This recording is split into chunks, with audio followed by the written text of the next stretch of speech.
Olá! O assunto hoje é saúde e bem-estar no ambiente de trabalho. Aí onde você trabalha, a empresa costuma ter um olhar cuidadoso para a saúde e segurança no trabalho? Fica com a gente. Olá, sejam bem-vindos a mais um episódio do Vozes da Saúde. Este programa é produzido pelo Sim Saúde Campinas e pela Federação Paulista da Saúde. Ele é destinado a você que é profissional da saúde, mas a você que também gosta de saber mais sobre saúde e bem-estar. E hoje nós vamos falar em bem-estar. Sim, no dia 28 de abril se comemora o Dia Nacional em Memória das Vítimas de Acidentes e Doenças do Trabalho. Um assunto, portanto, de bem-estar. Se isso não for cumprido, não há bem-estar para o trabalhador. E para falar sobre isso, nós convidamos o técnico em segurança do trabalho, Marcelo Serafim. Marcelo, a gente agradece muito pela sua presença, seja bem-vindo. Ô, Sirlene, para mim é uma satisfação, um prazer estar aqui hoje, participando mais uma vez do programa, uma honra até. Sou fã do programa, já falei isso, né, nas outras edições. Sim, costumo dizer até que o programa serve como uma escola, né, um aprendizado, e para aqueles que já têm um certo conhecimento, uma reciclagem, então agrega muito para nós, né, pelos profissionais que aqui passaram e os que vão passar ainda. Então, uma satisfação. Sim. Muito obrigada. Marcelo, fala um pouquinho para a gente desse Abril Verde. De onde surgiu o Abril Verde? É uma campanha, né, onde o Abril Verde pelas vítimas de acidentes do trabalho, né, e voltando um pouco, né, no passado, foi um acidente que ocorreu na Virgínia, nos Estados Unidos, em 1969, onde 78 mineradores que laboravam numa mineradora, eles vieram a sofrer um acidente, né, infelizmente fatal, porque foi uma explosão, né, e onde esse acidente ele causou uma repercussão enorme a nível mundial. E a partir daí, a Organização Internacional do Trabalho, a OIT, ela implantou, né, essas ações prevencionistas nas empresas a partir de 2003. E no Brasil, em 2005, onde ficou estipulada uma data, né, 28 de abril, em decorrência desse acidente. Então é uma certa lembrança, né, das vítimas alusão, ali, né? Isso, as vítimas desse acidente. E um fato curioso também, né, que o Abril Verde, por que a cor verde, né? Isso. E a cor verde, ela tem tudo a ver com a questão de segurança do trabalho, porque é designada na cor verde, é estipulada por uma norma regulamentadora, a NR26, onde estipula, tanto que o emblema da CIPA, por exemplo, que tem a ver também com segurança do trabalho, é o emblema na cor verde. Então ficou Abril Verde. Olha que interessante. Então, legal, né? É uma curiosidade interessante para todo mundo saber, Sim. né? Interessante também essa história, né, que originou o Abril Verde, né? Porque serve muito como um alerta também para todas as empresas, né, em relação aos cuidados e à prevenção dos acidentes e doenças do trabalho, não é verdade? Sim, Sirlene, muito bem colocado. Tanto que no Abril Verde, as empresas elas buscam campanhas de conscientização, de palestras, né, orientam os colaboradores, melhoram o ambiente de trabalho. E eu costumo dizer assim, se todos os meses consequentes, né, ao Abril Verde, eles tivessem esse mesmo pensamento, ou seja, o nível de acidente provavelmente ia ter uma redução, né, seria bom até para a organização, também para os colaboradores, mas infelizmente não é assim, é tratado no Abril Verde, essas campanhas, e depois a correria, né, do nosso dia a dia, acabam caindo no esquecimento, que não deveria, né? Deveriam sempre, igual você mencionou, trabalhar com a prevenção, a antecipação aos riscos, aos acidentes, com certeza. Você trabalha com a área da saúde. Isso significa que neste mês você tem encontrado os ambientes dos estabelecimentos de saúde mais salutares? Com certeza, Silvina. Você chega num determinado hospital, por exemplo, né? E lá tá tudo perfeito, vamos dizer assim, maravilhoso, quase que não tem problemas, né? Ai, Referente à estrutura, treinamento. Hoje mesmo pela manhã estávamos em um determinado hospital, não costumo mencionar nomes e tal, e os colaboradores estavam participando de palestras. Então até foi complicado para o pessoal vir nos atender, o pessoal do RH, do SESMIT, né, advogado, porque estavam todos envolvidos referente a isso, a palestras preventivas, referente ao Abril Verde, e isso, de certa forma, nós ficamos até contentes, né, nós do sindicato, porque está tendo esse trabalho, não está só ficando ali no papel, né, algo burocrático, e sim estendendo o Abril Verde para com os trabalhadores, e isso para nós fico até feliz, saí de lá até contente. Que bom. Sim. Marcelo, como que você vê o cenário da saúde e segurança no trabalho no Brasil de hoje? Olha, Sirlene, tem muito o que melhorar, né? Aí por parte de todos, assim, mas assim, a administração, né, os empregadores também tem que mudar, às vezes, a forma de pensar que aquilo não é um custo, não é um gasto, e sim é um investimento, né? Que quando você investe na prevenção, o resultado vai acarretar no trabalhador, onde vai ter um sistema preventivo, ele não vai sofrer um acidente do trabalho, ele não vai precisar afastar, por exemplo, aumento de produtividade. Então isso tem que partir da alta administração até os colaboradores, né? E da parte dos colaboradores participarem dos treinamentos quando a empresa fornece, porque tem isso também. Às vezes a empresa fornece, mas o trabalhador tem que fazer um esforço maior para participar daquilo. Nós entendemos que é corrido a vida dele ali, laboral, durante o dia a dia, mas ele tem que pensar também na saúde, né? Na sua própria saúde, na sua integridade física, na participação daquilo que vai ser benéfico a ele, né? Então tem muito assim o que melhorar, na minha opinião. Quais são os sinais de que o ambiente de trabalho está colocando em risco os trabalhadores? Nível de quantidade de afastamentos, por exemplo, de um certo local, então você chega, né, a quantidade. Nós solicitamos também comunicado de acidente do trabalho, se aquela empresa faz uma investigação do acidente de trabalho, se é emitida a CAT, né? Isso. E aí você tem um parâmetro ali, né, de acidentes do trabalho daquele setor. Então, quando o índice é muito grande, a rotatividade ele é grande, algo ali não está bom. Então ali é que mas vocês realizam palestras, treinamentos com os colaboradores, por que está surgindo tanto afastamento? E às vezes até ocorre daquele, né, empregador, por exemplo, não abrir a CAT. Já aconteceu, na semana passada até um trabalhador entrou em contato, ele sofreu um acidente, só que ele chegou lá no SESMIT e mencionaram a ele que só foi um corte. Foi só um corte no dedo, então o médico me afastou durante 3 dias, não vai ser um período superior a 15 dias, né? Porque daí já entra a questão do afastamento pelo INSS, aquela coisa toda. Então ele ligou lá perguntando se estava correto. Aí a gente orienta que não, você tem que procurar o diretor, né, do hospital, e ele vai com você lá no RH, porque o diretor tem entendimento referente a isso. E aí sim, o diretor depois entrou em contato e falou, Marcelo, está resolvido. Eles abriram a CAT. Você está falando do diretor sindical, o diretor sindical, isso. O diretor sindical tem um papel extremamente importante também nessa questão de prevenção, de ajuda, né? Sim. E eles fazem muito bem isso. Né? E tanto é que foi aberto a CAT depois que ele ele foi com um colaborador no setor do RH, onde localizava-se o SESMIT, e abriram o comunicado de acidente de trabalho por esse acidente. Né? Está vendo a importância do sindicato na vida do trabalhador? Com certeza. E do trabalhador relatar para o SimSaúde, para o sindicato da sua categoria, o que está acontecendo, não é verdade? Com certeza, Sirlene, porque se ele não procura ninguém, se ele não entra em contato, aquilo ia ficar, né? E aí sofreu um corte, né? Ele julgou, eu não vi, mas julgou um cortinho ali no dedo, só que aquilo, por ser área da saúde, pode ter uma infecção, uma inflamação, aquilo pode piorar, né? Ninguém sabe o decorrer daquilo. Ele não procurou o médico ali do trabalho, lá do hospital, então a gente tem que pensar assim, mas aí é tudo mas quando se trata de saúde dos nossos trabalhadores, nós temos que pensar em tudo, numa forma sistêmica, né? Numa forma geral. Então né? É isso que o sindicato realiza, trabalha dessa forma. A sua especialidade como técnico em segurança do trabalho é na área da saúde, né?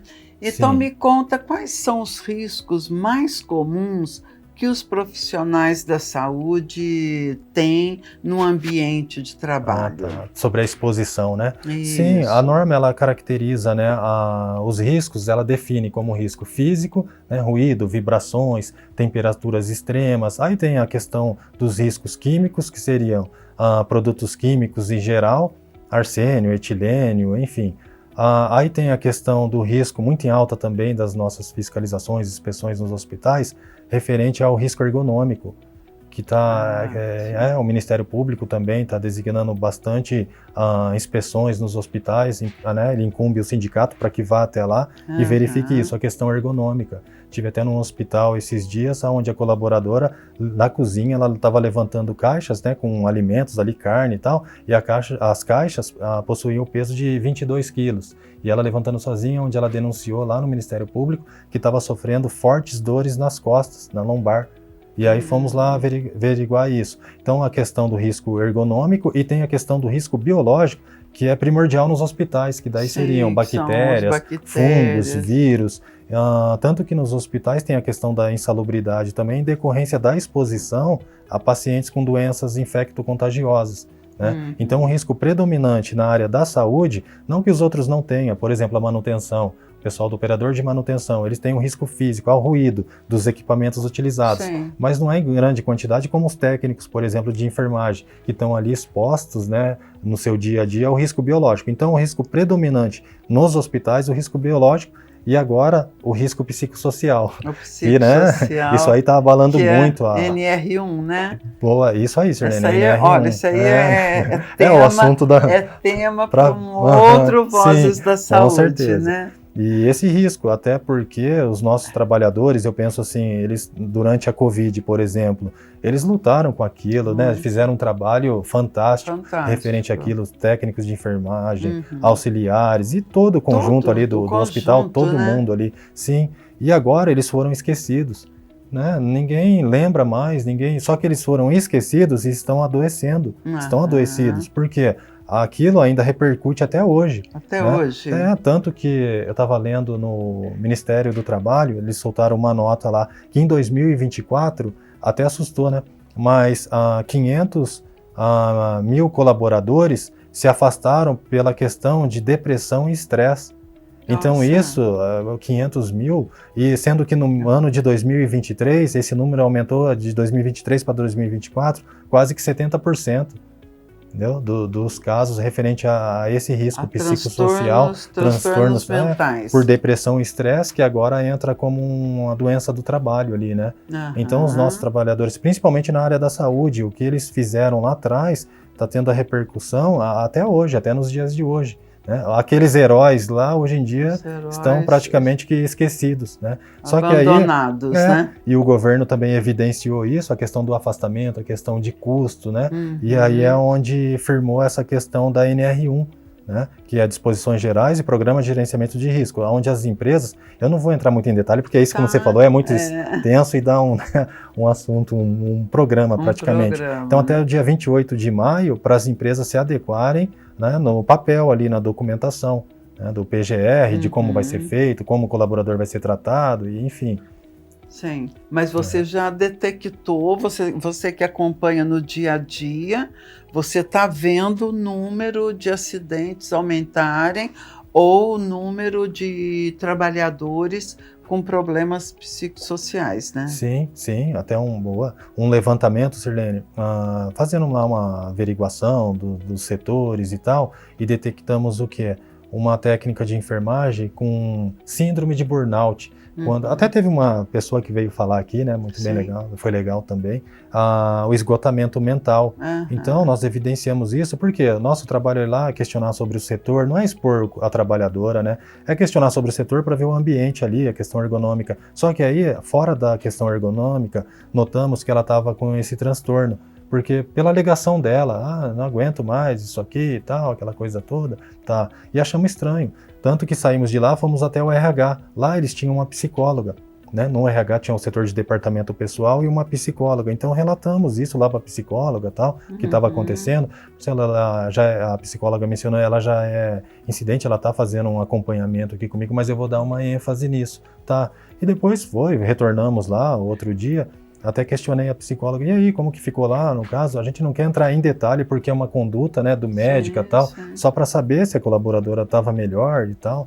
E ela mencionou, ela foi designada para um psiquiatra, o psiquiatra receitou, né, e pediu para ela continuar o tratamento das nossas reuniões aqui mensais. Olha que legal, o próprio hospital, ele realiza as reuniões ali, eu esqueci o nome, roda de conversa. Roda de Eles conversa. colocam uma roda de conversa ali, envolve esses trabalhadores para expor ali, para você colocar para fora o seu problema. E muito interessante, né? Então, aí eu costumo dizer assim, uma organização onde tem um sistema psicossocial eficaz seria esse. Não só você colocar no papel lá risco psicossocial, ok, foi detectado e pronto, para apresentar, né, para os órgãos lá, para fiscalização e etc, inspeção, e sim na conduta, isso na conduta para com os trabalhadores. Então ela passou ali uma pessoa que, né, não trabalhava naquele local, detectou aquele problema, levou para o RH e o RH imediatamente através da psicóloga já fez a inclusão dela novamente, estava trabalhando, participando de roda de conversa. Então é isso que eu costumo dizer, para que seja de forma eficaz, tem que ter esse tratamento com o trabalhador, né, de forma ativa ali, para realmente verificar melhorias, porque não cabe mais aquele negócio, essa gestão de, tá adoecido, manda embora e coloca outra, porque é o processo que está ruim, não é o trabalhador, né? Então, seria... Agora, se o trabalhador detecta irregularidades nessas áreas que você relatou, o que ele deve fazer? Tá. Primeiramente, Sirlene, que nem quando essa norma entrar em vigor, provavelmente os hospitais, os hospitais, eles vão ter que traçar isso, um canal de denúncia, por exemplo, do que acontece ali no setor, seja de assédio, né, ameaça, enfim. E aí, eles darem esse tratamento a esse trabalhador de forma ativa, não só, fica por ali, tá? Se eles têm um comitê para averiguar a situação ali, esses dias também fomos verificar a questão de assédio, né? Suposto assédio, porque o sindicato vai lá, ele vai neutro, né? Tem a denúncia lá do Ministério Público, vamos verificar o que acontece, sem expor, lógico, o trabalhador, mas no setor lá, verificar o que acontece. Buscando a solução. Buscando a solução. Né? Então chegamos lá, o médico, né, ele estava assédio moral, assediando moralmente a trabalhadora até então, só que ele fazia parte desse comitê de apuração. Aí até achei estranho lá na hora, perguntei, mas ele assim não foi afastado, porque o ideal é, né, você afastar ele provisoriamente, ninguém está falando que é culpado, né, porque quem julga é o Ministério Público, o sindicato está lá para apurar os fatos, colocar, olha, a denúncia do que ocorreu nós já temos, mas lá no hospital eles têm um canal de denúncia, eles têm um código de conduta e ética, tem a normatização interna do que pode e o que não pode, tem um comitê que avalia isso. Então agora o que aconteceu, eu não vou expor a trabalhadora, porque ela já denunciou. Agora você imagina você chamar a trabalhadora, fazer ela, né, mencionar repetir, tudo. Agora, né? Se o hospital, como foi o caso lá, eles tinham todo esse procedimento, mas não foi feito nada. Então nós evidenciamos ao Ministério Público. Aí é o Ministério Público juntamente com o hospital para lidar ali com a situação, regularizar. Nós não julgamos, né? Sim. Agora, nós temos as outras áreas, né? Os riscos bioquímicos, biológicos, físicos. Sim. E o trabalhador, notando irregularidade nessa área, como que ele deve agir? Procurar o SESMIT imediatamente, porque às vezes a questão química, até um hospital, nosso setor de CME, Central de Material e Esterilização. Eu costumo dizer os exemplos assim no dia a dia, é até melhor do que ficar buscando, né? Então, várias colaboradoras que trabalhavam na CME, e lá elas tinham um produto que fazia a higienização dos utensílios, né, que ia para o centro cirúrgico, UTI, NEL, então retorna para a CME para que elas realizem, né, a limpeza, a higienização de tudo aquilo, a embalagem, enfim. E eles trocaram o produto e não avisaram ninguém. O setor de compras trocou o produto, aí já o produto era mais forte, mais agressivo, né, à saúde, e elas não sabiam. O setor de SESMIT também não sabia. Simplesmente trocaram porque era mais barato e muito mais eficiente. Só que começou a dar alergia nas colaboradoras, mesmo com a luva, que a luva não era cano longo, não tinha, né, todo um trâmite. E o que elas usavam antes era praticamente um detergente, tá, naquele setor, né. E aí começou a aparecer alergia e algumas começaram até a passar mal, dor de cabeça, desmaio. E aí fomos acionados para ir até o local para verificar. E analisando os fatos, quer dizer, se tivessem, igual você perguntou, mas para quem os colaboradores devem recorrer? Ao SESMIT, só que o SESMIT, nesse caso, nem eles foram avisados. Então, o colaborador, diante de uma situação que envolva risco físico, químico ou biológico, ergonômico e agora psicossocial, buscarem o SESMIT. Por quê? Vai o técnico lá avaliar a situação, o que está ocorrendo, o que está deixando as trabalhadoras lá com determinada alergia, o que está fazendo mal, se é o produto, ou se o EPI não está fazendo efeito, por exemplo, luva, não sei o que está acontecendo, está vindo furada, o lote, o que está ocorrendo. E aí ele vai fazer uma análise ali, né, buscar solução, né, para que aquilo não perdure. E se o SESMIT não tomar providências, qual é o caminho? O diretor sindical ele contribui bastante nessa questão. Por exemplo, o diretor sindical ele vai fazer um trabalho para que, junto com o trabalhador, né, mas ele vai tomar a frente ali, ele vai até o RH, vai buscar informações, ou o gerente ali do setor, por que aquilo está ocorrendo. Aí, supondo que não tomem nenhuma ciência, nenhuma resolução, aí ele vai até o sindicato, no setor jurídico, ele pode, né, junto com o trabalhador, né, mencionar a situação ali do que está ocorrendo, e o jurídico emite um ofício lá para o hospital, né, de urgência até, porque o colaborador está exposto. Então não pode ter muita burocracia, né, nesse trâmite aí. Ou seja, o SimSaúde, o sindicato, ele tenta negociar com o estabelecimento a regularização da situação antes de entrar com ação trabalhista, com pedido de audiência de conciliação com certeza, no Ministério Público. Isso seria em último caso, sim, porque o sindicato ele visa o quê? A parceria. Porque querendo ou não, o que o sindicato, né, deseja, assim como os estabelecimentos, é o quê? A integridade dos colaboradores, dos trabalhadores, né? Para isso que nós fazemos jus. Ele defende isso, essa questão. Então, com certeza, né? Os trabalhadores podem buscar, a qualquer momento o sindicato está de portas abertas, né? Sempre esteve, né? E vai continuar. Né? É lógico. Sim. Agora, aconteceu um acidente, é obrigatório ter a CAT? Sim, a maioria. Alguns hospitais ainda quando não querem emitir a CAT, vamos colocar assim, o nexo causal. Eu preciso investigar o nexo causal. Aí já começa. Por quê? Você pode abrir a CAT, o colaborador sofreu um acidente. Então, a norma ela trata o quê? Que todo o trabalhador, diante da sua função, né, nas suas atribuições ali, ele vem sofrer uma lesão, que pode ser temporária ou permanente. Então, é passivo da abertura da CAT. Até é uma forma de documentar aquilo, né, para o trabalhador, para o empregador, né, para o sindicato ter ciência daquilo e resguardar o colaborador, futuro afastamento, por exemplo, enfim. Então é obrigatório. Só que eles alegam que, não, mas eu preciso antes investigar o nexo causal, o que ocorreu, o que aconteceu, e muito isso quando é referente à ergonomia. O colaborador sofreu um deslocamento ali no ombro pela questão ergonômica. Tá, eu não abri a CAT, mas por que você não abriu a CAT? Chega lá, pergunta, né, por que você não abriu a CAT? Ele deslocou o ombro aqui no trabalho, por exemplo, vai ficar afastado durante um período. Porque isso não ocorreu aqui, isso aí vem diante da vida ocupacional dele, lá atrás. Tá, mas ocorreu aqui, ele foi afastado aqui, abre a CAT, depois você vai verificar isso com o jurídico, né, com tudo, enfim. Então, E se não abrir a CAT, o que o trabalhador deve fazer?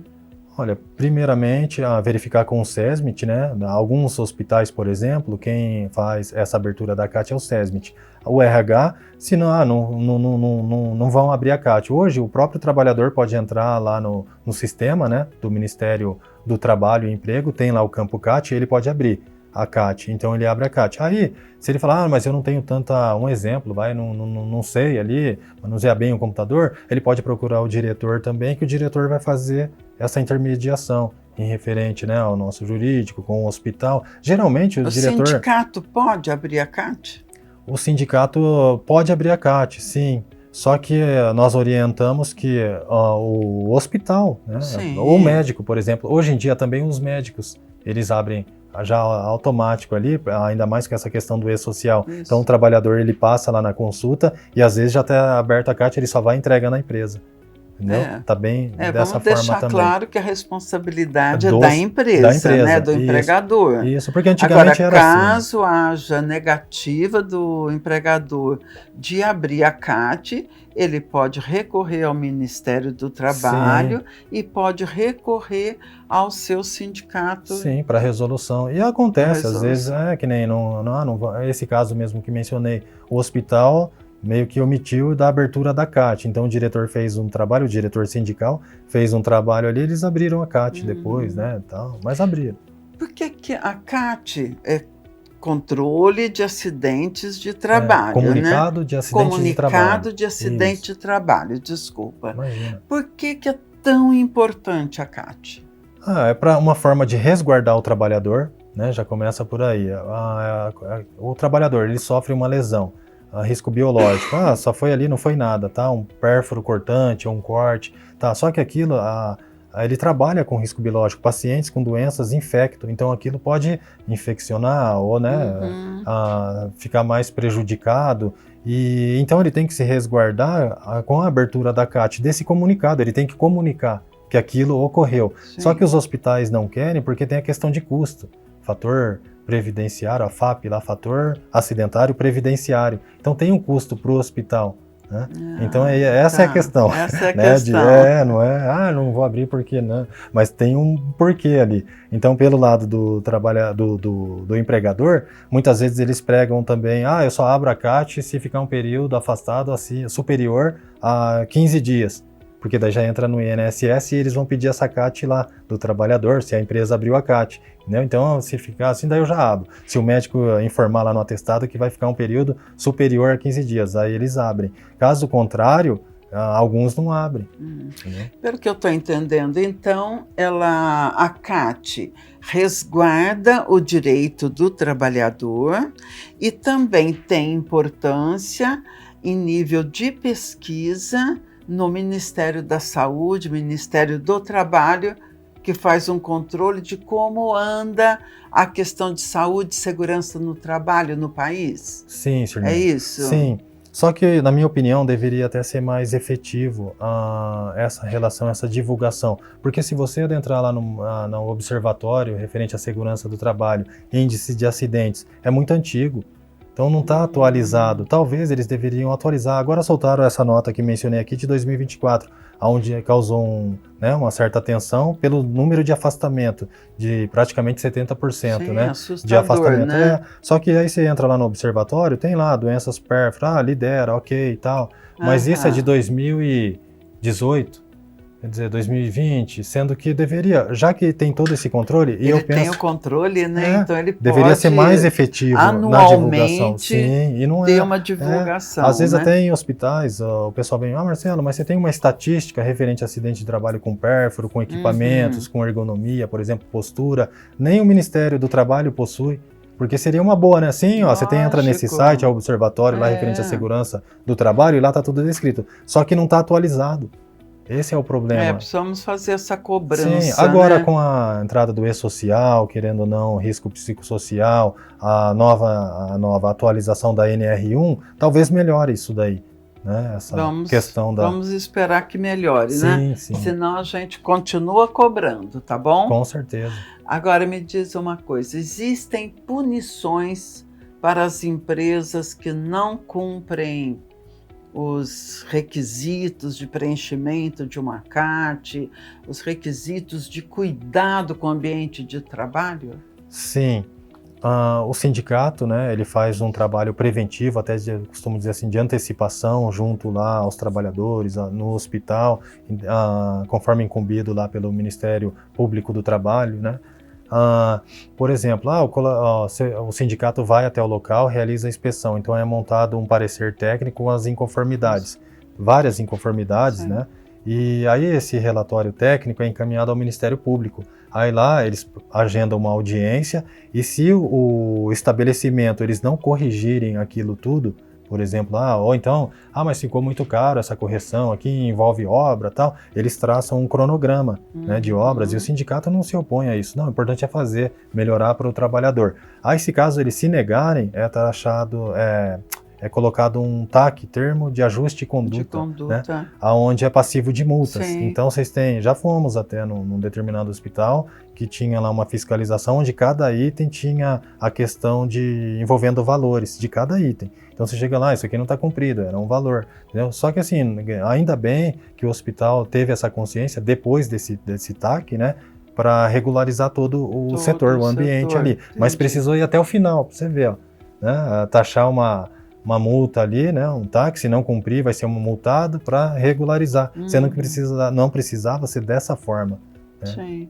Qual que é a média de acidentes de trabalho por ano no Brasil? Você tem esse dado? Ou na área da saúde, mas especificamente? Não, o dado assim, correto é como mencionei, o observatório ele é muito defasado, mas assim, o que eu acompanho é às vezes as notícias referentes a esses dados de acidente do trabalho, que nem em 2024, 500 mil trabalhadores, então se afastaram, né, referente a acidente do trabalho, questão ocupacional. Aí focou mais na questão psicossocial, só que eles não colocam, né, que nem a questão de acidente envolvendo o setor, que nem na área da enfermagem, né, então é psicossocial. Isso levou um espanto, tanto que agora incluíram o risco psicossocial por decorrência disso. Né? Provavelmente questão de custo, alguma coisa do tipo. Com certeza. Deixa eu regularizar isso aqui, porque está muito alto isso aqui, 70%. Acaba tendo um custo muito alto para o Sistema Único de Saúde. Sim, né? E acabam se esquecendo também que não tem só um risco psicossocial. Hoje em dia o fator ergonômico está em alta, referente à postura, né? Ainda mais com a tecnologia ali dos trabalhadores. Alguns hospitais, você chega lá que... os mobiliários, por exemplo, tudo prejudicando o trabalhador. Né? Totalmente. Como que os trabalhadores podem se unir para cobrar um ambiente mais saudável? Olha, eu sempre costumo, assim, prezo por isso, envolver o diretor, né, sindical, para que o diretor tome a frente daquela situação. E isso já funciona muito bem, onde os colaboradores... Olha, fui num hospital hoje de manhã, era justamente sobre isso, sobre um ambiente de trabalho, onde já tinham falado com o RH, o SESMIT, né, levado para a alta administração e nada, até que foram realizadas algumas denúncias lá no Ministério Público. Então o diretor tomou a frente da situação, fomos até lá, evidenciamos, anotamos o que estava, né, irregular, ali em conformidade, e hoje fomos lá para verificar, conforme o cronograma que eles traçaram, se está sendo construído, se está sendo feito, realizado. Lá envolveu a questão de obras. Então, o trabalhador, e pensar sempre o trabalhador em se unir ao sindicato. Porque eu fui até numa palestra lá no Ministério Público, a semana passada, com os diretores lá do sindicato, né, no Ministério Público, e até teve uma pessoa lá que mencionou o seguinte: hoje os jovens, principalmente os jovens, eles estão com a sindicatofobia. Porque escutam que o sindicato é isso, que o sindicato é aquilo, mas não procuram saber a fundo, né, os benefícios ali do que envolvem aquilo que ele recebe, por exemplo. Todo o trabalho que é feito por ele, né, em nome dele. O que o sindicato lutou para que ele tivesse todos ali os benefícios, os direitos, né? E isso não explicam, né, para eles lá, os jovens principalmente. Então, os jovens, eu costumo dizer assim, tem que agregar ao sindicato, né? A união faz a força, a união de todos, envolvendo os empregadores, os trabalhadores, inclusive os mais jovens, né? E não ficar com aquela falta de visão sistêmica sobre tudo, né? Sim. Agora, me diz uma coisa, existem números apontando o número de óbitos por acidente de trabalho? Tem, Sirlene, tem nesse observatório, só que assim, eu não vou lembrar agora do percentual, mas tem sim. Principalmente aí já foge um pouco na indústria. E hoje em dia também a questão, se fala, mas e nos hospitais? Questão do suicídio. Suicídio também, porque a depressão ela é decorrente do que? O nosso organismo, a questão do estresse, por exemplo, ele foi projetado, né? Deus é tão maravilhoso que ele projetou para o ser humano receber uma carga de estresse, é normal. Uma fechada que você leva no trânsito ali, você fica nervoso, coração, né? Taquicardia, dispara ali, você fica agitado, ansioso, só que depois aquilo baixa. O problema é do trabalhador lá decorrente das suas atividades, ele vem sofrendo um estresse, às vezes pela questão ergonômica. Toda vez a postura é irregular, ele começa a sentir dor, aquilo vai estressando, aí de um estresse vai passar para depressão, da depressão aquilo vai piorando drasticamente, até que começam os pensamentos suicidas, né? E aí ele, né, acontece o pior. Então tem sim a questão do suicídio, por exemplo, está em alta, né, nos nossos trabalhadores. Por isso que eu mencionei no começo que os nossos trabalhadores acabam sendo esquecidos, né, daqueles heróis. Hoje em dia tá, né? É verdade. E como que a gente pode transformar o luto em luta? Em luta por um ambiente saudável, por um olhar mais humano para esses profissionais da saúde. Sim, bem colocado. Essa forma humana aí é perfeita, né? Sim. Não só a empresa evidenciar a questão na teoria ali, o que eu costumo dizer, na normatização, na legislação para atender, e sim dessa forma humana. O que seria uma forma humana? Você cuidar dos seus trabalhadores, né? Você participar, você colocar condições de trabalho, não é? Boas condições de trabalho, um ambiente harmônico, não é? Isso tudo influencia muito na vida do trabalhador. Às vezes ceder um pouco mais, né? Uma roda de conversa. Eu até gostei, porque, né, desse projeto lá deles, uma roda de conversa. Né, isso, tem uma psicóloga. Aquele setor apresentou um nível de estresse mais elevado, né, nesse mês. Vamos chamar o pessoal, fazer essa roda de conversa.